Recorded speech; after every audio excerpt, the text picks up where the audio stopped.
घने करमटिया जंगल के बीच एक गांव था जिसे साइलेंट होलो कहा जाता था।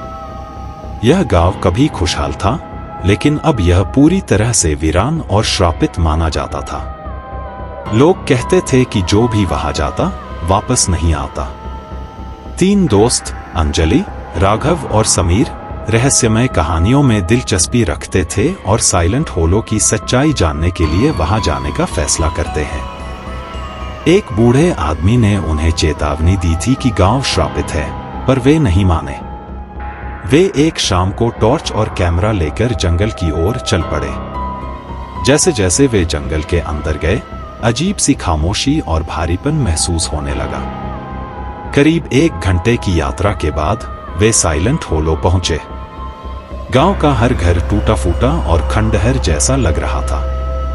चारों ओर धुंध फैली थी। समीर ने घबराते हुए कहा, "यहां कुछ तो अजीब है।" वे गांव के सबसे पुराने घर में घुसे, जो बेहद डरावना था। अंदर घना अंधेरा और धूल का गुबार था। जैसे ही वे अंदर गए, समीर ने धीमी आवाज में कहा, "तुमने कुछ सुना?" फुसफुसाहटें सुनाई देने लगी। अंजलि और राघव ने भी कुछ अजीब महसूस किया, लेकिन इसे हवा समझकर नजरअंदाज कर दिया। अचानक राघव ने एक पुराने शीशे को छू लिया। उसी पल दरवाजा अपने आप बंद हो गया और कमरे में अंधेरा छा गया। फुसफुसाहटें तेज हो गईं।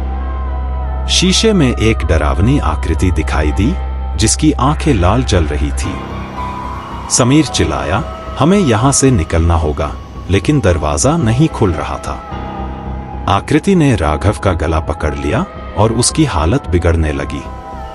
उसकी आंखें चौड़ी हो गईं, जैसे उसकी जिंदगी खींची जा रही हो। अंजलि ने शीशे के एक टुकड़े से उस भूतिया आकृति पर वार किया, जिससे वह पीछे हट गई।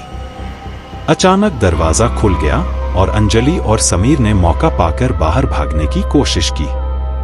जैसे ही वे गांव से बाहर निकले, समीर ने पूछा, "राघव कहाँ है?" अंजलि ने पीछे मुड़कर देखा, लेकिन राघव कहीं नहीं था। साइलेंट होलो ने उसे हमेशा के लिए अपने अंदर समा लिया था।